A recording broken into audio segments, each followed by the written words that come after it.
Hare Krishna, Krishna Krishna, Hare Hare, Hare Rama, Rama Rama, Hare Hare. Om Namo Bhagavate Vasudevaya. Om Namo Bhagavate Vasudevaya. Om Namo Bhagavate Vasudevaya.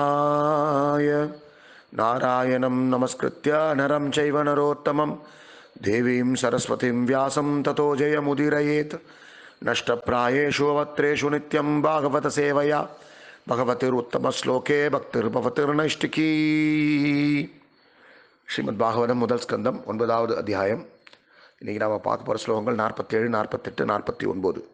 இந்த 3 ஸ்லோகங்களோட நாம் பார்த்து கொண்டு இருக்கக்கூடிய பீஷ்மதேவரின் வைகுண்ட பயணம், அதாவது பீஷ்மதேவரின் மரணம் அப்படின்ற இந்த 9வது அத்தியாயம் நிறைவு பெறுகிறது.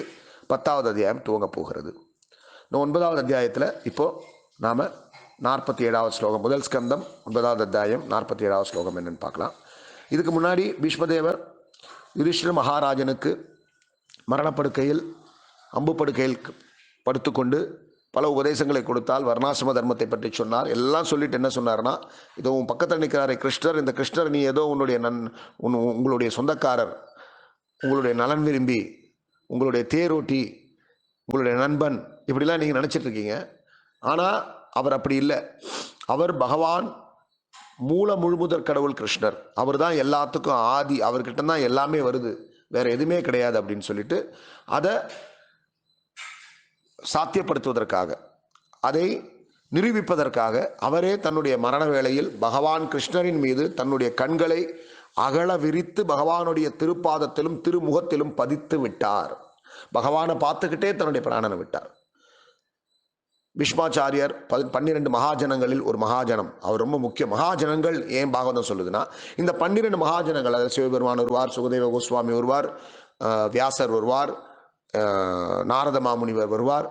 ஸோ இவங்கெல்லாம் என்ன சொல்கிறார்களோ அது சத்தியம், அவ்வளோதான். இவர்களுடைய வாக்கை நாம் ஏற்றுக்கொள்ள வேண்டும். யார் யாரோ என்னென்னமோ சொல்கிறான், ஜோசியக்காரன் என்னமோ சொல்கிறான், அவன் சொல்கிறான், இவன் சொல்கிறான், எதோ புக்கில் எழுதியிருக்கு, எதோ யூடியூப்பில் போட்டிருக்கு, இல்லை கூகுளில் இருக்குது, இந்த மாதிரி கண்டதை பார்த்து கண்டதை கேட்டு கண்டதை சொல்கிறத மனசில் வாங்கிக்கக்கூடாது. ஒவ்வொன்றுத்துக்கும் அத்தாரிட்டின்னு ஒன்று இருக்குது. இன்றைக்கி ஒரு சின்ன ஒரு COVID-19 ஒரு கொரோனா டெஸ்ட்டுக்கே இந்த பர்டிகுலர் டெஸ்ட் பண்ணால் மட்டும்தான் அது ப்ரூவ். அந்த மாதிரி ஆன்மீக விஷயத்தை கேட்கும்போது, ஆத்ம ஞானத்தை கேட்கும்போது, பகவான் யார் முழுமுதற் கடவுள் அப்படின்றத கேட்கும்போது இந்த மாதிரி மகாஜனங்கள் கிட்ட இருந்து கேட்கணும், சாஸ்திரத்திலிருந்து கேட்கணும். அந்த வகையில் பீஷ்மாச்சாரியர் பகவான் கிருஷ்ணரை பார்த்துக்கிட்டே யார் ஒருத்தர் தன்னுடைய பிராணனை விடுகிறார்களோ அவர்கள் பகவானுடைய வாசஸ்தலத்தை அடைவார் அப்படின்றது நிரூபிச்சிருக்கார். இப்போது 47வது ஸ்லோகத்தில் என்ன சொல்கிறாருன்னு பார்க்கலாம். அவர் இறந்தது பிறகு யுதிஷ்டிர மகாராஜன் ஒரு நொடி பொழுது துக்கத்திற்கு ஆளானார் அப்படின்னு சூத கோஸ்வாமி நைமிஷாரண்யத்தில் சௌனக ரிஷியை தலைமையாக கொண்ட முனிவர்களுக்கிட்ட அந்த கதை, பீஷ்மாச்சாரியர் இறந்தார், யுதிஷ்டிர மகாராஜன் துக்கத்திற்கு ஒரு நொடி பொழுது ஆட்பட்டார்னு சொன்னார். இப்போ 47 என்ன சொல்கிறான்னு பார்க்கலாம். முதல் ஸ்கந்தம் 9வது அத்தியாயம் 47வது ஸ்லோகம்.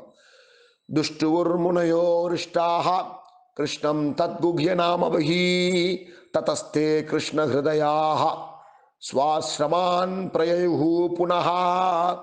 இந்த ஸ்லோகத்துக்கு மொழிபெயர்ப்பும் பொருளுரையும் வழங்கியவர் அகில உலக கிருஷ்ண பக்தி இயக்கத்தின் ஸ்தாபக ஆச்சாரியர் ஏசி பக்தி வேதாந்த சுவாமி ஜெகத்குரு ஸ்ரீல பிரபுபாதர். மொழிபெயர்ப்பு.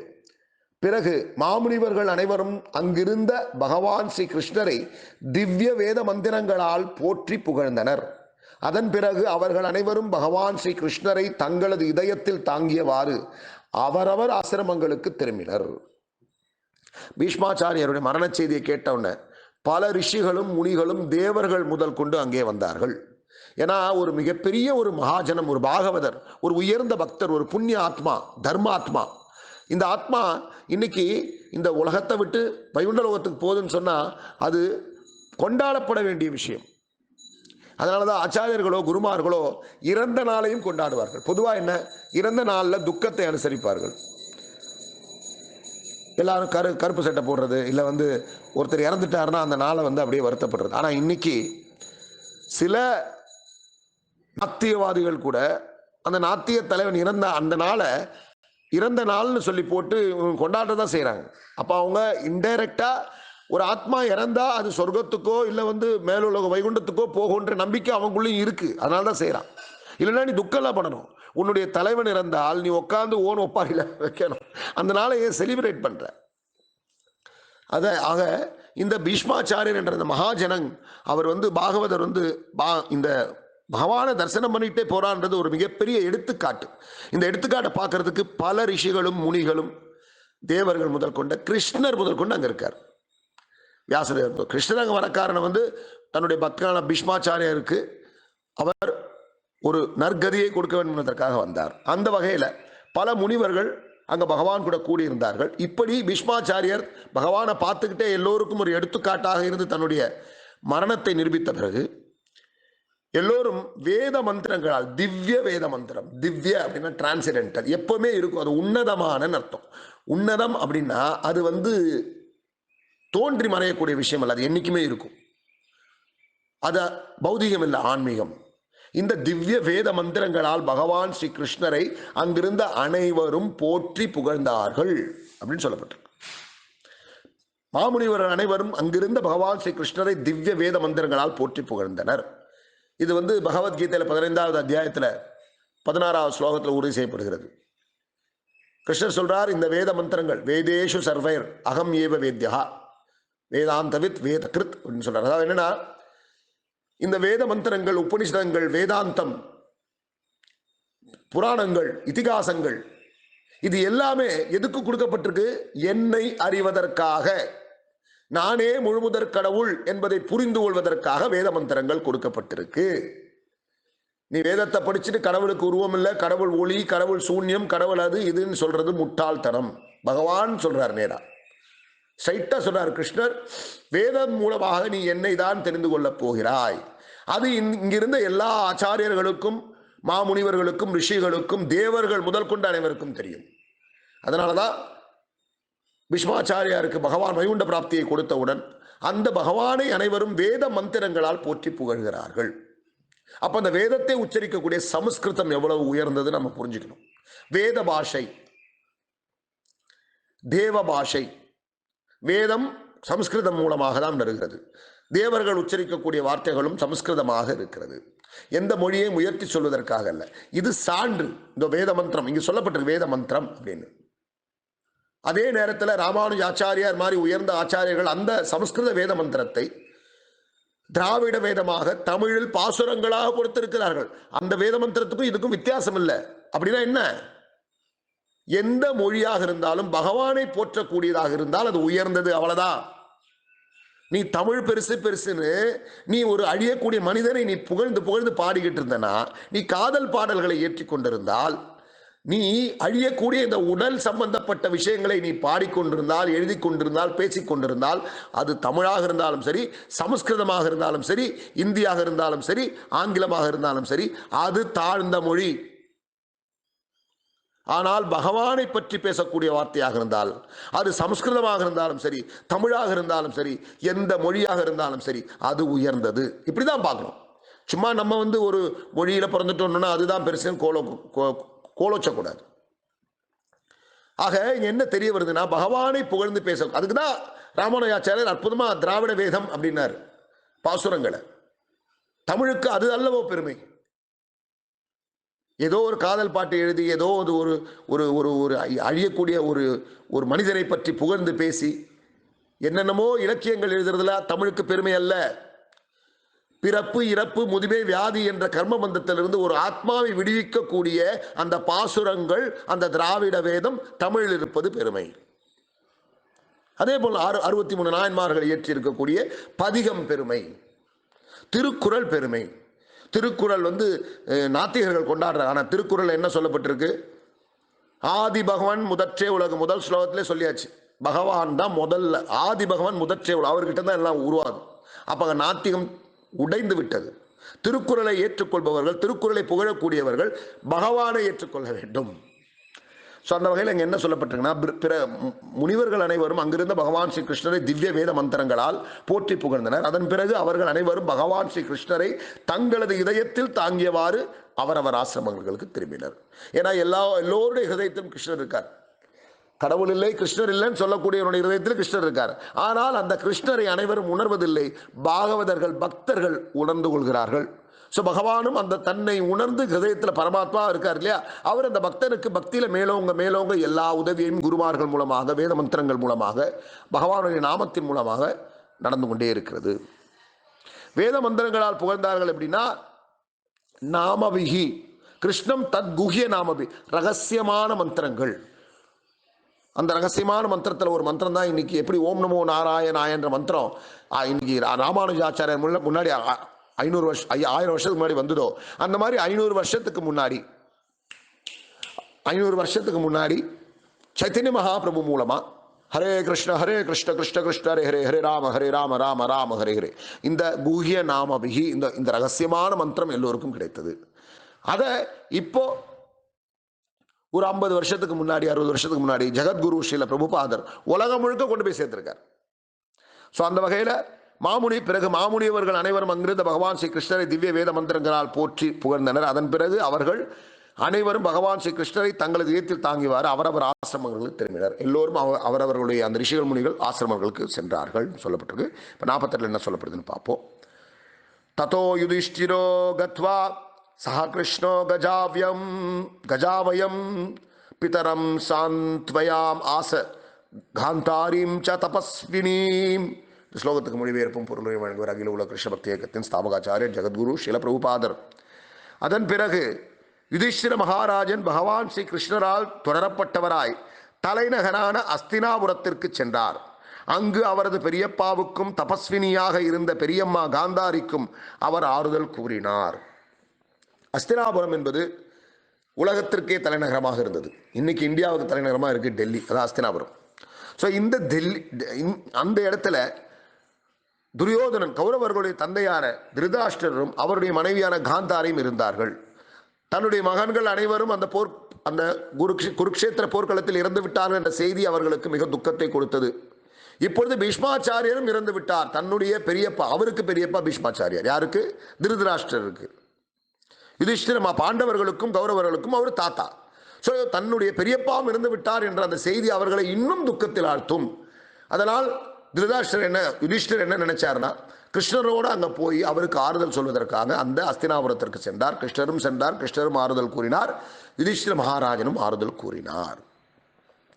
தபஸ்வினி அப்படின்னு சொல்லப்பட்டிருக்கு யார? காந்தாரியர்.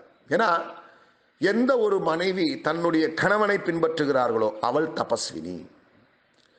நான் இன்னைக்கு இருக்கக்கூடிய கணவன்மார்களை சொல்லலை. ஏன்னா ஒரு கணவன் என்பவன் ஒரு மனைவிக்கு ஆன்மீக குரு. அந்த கணவன் எந்த அளவிற்கு பக்தியில் ஸ்ரத்தையாக இருக்கிறானோ, அனுஷ்டானங்களில் ஸ்ரத்தையாக இருக்கிறானோ, தனக்கு விதிக்கப்பட்ட வர்ணாசிர தர்ம கடமைகளை சரியாக செய்கிறானோ, அப்படி செய்யும் பொழுது அவன் செய்யும் பக்தி, அவன் சொல்லக்கூடிய நாமம், அவனுடைய நல்ல பழக்க வழக்கங்கள், அவனுடைய அந்த ஞானம், வேத ஞானம் அவனுக்கு என்ன பலனை கொடுக்கிறதோ, அதாவது பலன்னா என்ன, மறுபடியும் பிறப்பிறப்பு முதுமை அதில் மாட்டாமல் பகவானுடைய வாசஸ்தலத்துக்கு போய் நித்தியமான ஒரு வாழ்வு, ஆன்மீக வாழ்வு அடைவதற்கான அந்த பயிற்சியை செய்யும் பொழுது அவனுக்கு கிடைக்கக்கூடிய அந்த பலன் அவனுடைய மனைவிக்கும் கிடைக்கிறது. ஆகவே ஒரு குருமார் எப்படி ஒரு குரு தன்னுடைய சிஷ்யனுக்கு ஒரு தீட்சை கொடுத்தா அந்த குரு அந்த சிஷ்யனை கூட்டிட்டு போறது கடமைப்பட்டிருக்கிறாரோ, அந்த மாதிரி ஒரு கணவன் தன்னுடைய மனைவியையும் பக்தி பாதையில் கொண்டு சென்று பிறப்பு இறப்பு முதுமை வியாதியிலிருந்து காப்பாற்றுவதற்கு கடமைப்பட்டிருக்கிறான். ஸோ இப்படி யார் ஒருத்தர் தன்னுடைய வாழ்க்கையில் ஆத்மஞானத்திற்காக வாழ்ந்து கொண்டிருக்கிறார்களோ, சுத்தமாக வாழ்ந்து கொண்டிருக்கிறார்களோ, அந்த மனைவி தன்னுடைய கணவன் செய்வதை பின்பற்றக்கூடியவளாக இருக்க வேண்டும். அப்படி இருந்தால் தபஸ்வினி. நான் எல்லோரையும் சொல்லலை. கணவன் கெட்டவனாக இருந்து எல்லா விதமான மாமிசம் தின்னு மது அருந்தி எல்லா விதமான பௌதிக வாழ்க்கை வாழ்ந்தானா அவனை பின்பற்றக்கூடிய ஒரு பெண் தபஸ்வினி அல்ல, ஆன்மீக வாழ்க்கை வாழக்கூடியவர். அப்படி கணவன் இல்லைனாலும் மனைவி அந்த மாதிரி ஒரு ஆன்மீக வாழ்க்கை வாழ்ந்து கணவனுக்கு எடுத்துக்காட்டாக இருக்க வேண்டும். ஆனால் ஒன்று, மனைவி பின்பற்றக்கூடிய பக்தி எந்த வகையிலும் கணவனுக்கு போகாது. கணவன் செய்யக்கூடிய பக்தி தான் மனைவிக்கு வரும். ஸோ அந்த வகையில் பார்த்தா தபஸ்வினி அப்படின்னு வார்த்தை தாங்க சொல்ல காரணம், தன்னுடைய கணவன் குருடராக இருக்கக்கூடிய காரணத்தால், அவருக்கு காட்சி இல்லாத காரணத்தால் தன்னுடைய கண்களையும் மூடிக்கொண்டு கணவன் போலவே தன்னையும் மாற்றிக்கொண்டு கணவன் வாழ்ந்த வாழ்க்கையில் வாழ்ந்து கொண்டிருந்தால் காந்தாரி. பீஷ்மாச்சாரியாருக்கு எந்த வகையிலும் குறைந்தவள் அல்ல காந்தாரி அப்படின்னு ஆச்சாரியர் சொல்றார். ஸோ அந்த வகையில் இந்த ஸ்லோகமானது காந்தாரியுடைய பெருமையை கூறுகிறது. இப்போ 49 ஸ்லோகம் நம்ம பார்க்கலாம். பித்ராச்சானுமதோ ராஜா வாசுதேவானுமோதிதா சகார ராஜ்யம் தர்மேன பித்ரு பைத்தாமகம் விபுஹு. ஸ்லோகத்துக்கு மொழிபெயர்ப்பும் பொருள் வழங்குகிற அகில உலக கிருஷ்ண பக்தி இயக்கத்தின் ஸ்தாபகாச்சாரிய ஜெகத்குரு ஸ்ரீல பிரபுபாதர்.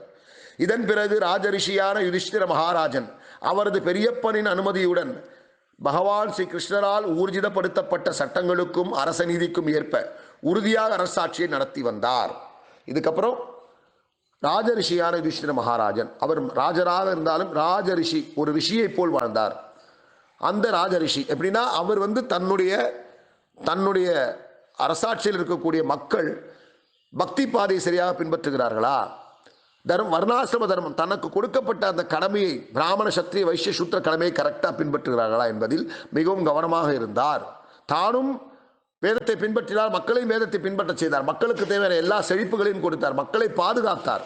எப்படி ஒரு மகனை தந்தை பாதுகாக்கிறாரோ, ஒரு சிஷ்யரை குரு பாதுகாக்கிறாரோ, அந்த மாதிரி மக்களை பாதுகாக்க வேண்டிய அந்த பொறுப்பு, குருவுக்கான பொறுப்பு, தந்தைக்கான பொறுப்பு நாட்டை ஆளக்கூடிய அரசனுக்கு இருக்கிறது.